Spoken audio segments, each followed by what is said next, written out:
நம் தலைவர் நமக்கு கையளித்த பெருங்கனவு இருக்கிறது. நம்முடைய முன்னோர்கள் தூக்கி சுமந்த கனவு நம் தலைவர் கையில்.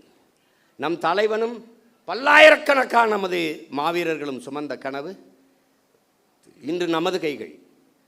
களம் வேறு, காலம் வேறு, கனவு ஒன்றுதான்.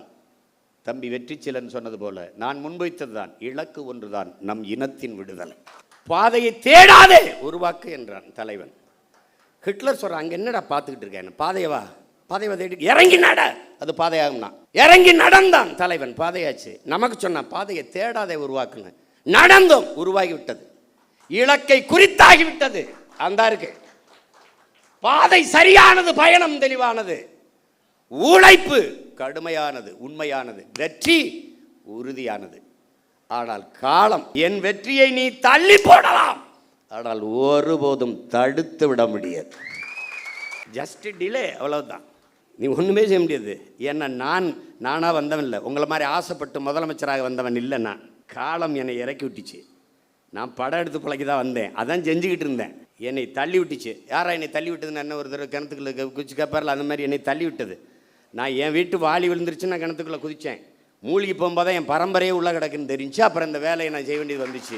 உனக்கு புரியுதுன்னு நினைக்கிறேன். அதனால் இது நான் விரும்பி வந்தது அல்ல, காலம் எனக்கு கையளித்த கடமை, வரலாறு எனக்கு வார்த்து கொடுத்த மாபெரும் பொறுப்பு. சரி இல்லைடா, நாங்கள் இல்லை, நான் இல்லை, நாம் தமிழர் இல்லை, வெளியேறிட்டோம். நாதிர்கடா உனக்கு. தமிழ் என்று, தமிழர் என்று, காடு என்று, செடி என்று, மலை என்று, ஆறு என்று, அருவி என்று, நிலம் என்று, வளம் என்று சொல்வதற்கு உனக்கு ஒருத்தர் காணா. ஒரு வீர மகன் ஒருத்தன் கிடையாது. அண்ணன் தம்பி, தலைவன் தம்பி, அதெல்லாம் தாண்டி அப்பா மகனுக்கு இருக்கிற ஒரு பிணைப்பு.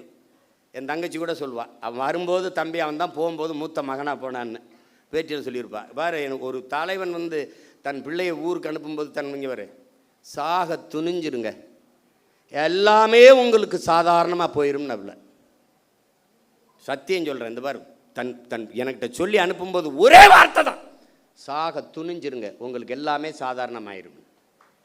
இல்லைன்னா அன்னைக்கு காங்கிரஸ் ஆண்டுகிட்டு இருக்கு, இங்கே திமுக ஆண்டுகிட்டு இருக்கு. ஒரு பையன் இவ்வளோ கூட்டம்லாம் இல்லை, ஒத்தை மகன் கருத்தரவா கத்தி எனக்கு இவன் வரவெல்லாம் பாடம் எடுக்கிறது, கொள்கை உறுதியை பற்றியும் நிலைப்பாடு பற்றி எனக்கு கூட்டணி வச்சுருவாப்புல, பாட்டு அப்படி சொல்கிறேன். போகிறதுன்னு ஆயிடுச்சு, போய் அங்கிட்டு போய் எதாவது பொழைச்சிட்டு போவா, போகிற போக்கில் அதை புலம்பிட்டு போகாது. கூட்டணி வைக்கிறதுனா எத்தனை பேர் பேசியிருப்பான். ஒரு விழுக்காடு விழுக்காடு வைக்கிறவன்ட்டு அவளை பேசும்போது 8.5 விழுக்காடு 36 லட்சம் வாக்கை தொட்டவனை எவ்வளோ பேரம் பேசியிருப்பான். போயிருக்க முடியாதா? இனமானத்திற்காக போராட வந்த பிள்ளைகள் நாங்கள், ஆனால் தன்மானத்தை இழந்து விட்டு போராட மாட்டோம். தோத்துட்டு போகிறோம், யார்கிட்ட தோக்குறோம்? தோல்வி எங்களுக்கானதல்ல, இனத்திற்கானது. என் மக்கள் முடிவு செய்கிறார்கள், அவர்களுக்கு இது சரி என்று செய்யுங்க, அவ்வளோதான்.